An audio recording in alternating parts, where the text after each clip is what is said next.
కర్ణాటకలోని బీదర్ పట్టణంలో ఈదురుగాలులతో కూడిన భారీ వర్షం కురిసింది. పట్టణంలోని గురుద్వారా ఔటర్ రింగ్ రోడ్ వద్ద భారీ వర్షం తాకిడికి వడగళ్లు పడడం జరిగింది.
Gurudwara ring road. ನಮ್ಮ ಹೆಸರು ಅಜಯ್.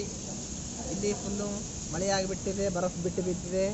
15ರಿಂದ 20 ಮಿನಿಟ್ಸ್ ಫುಲ್ಲು ರಫ್ತಾರದಿಂದ ಬಿದ್ದಿದೆ ಬರಫು, ದಮ್ಮನ ಬರಫು ಗುರುದ್ವಾರ ರಿಂಗ್ ರೋಡ್ ಬೀದರ್ನಲ್ಲಿ. ನಮ್ಮ ಹೆಸರು ಅಜಯ್.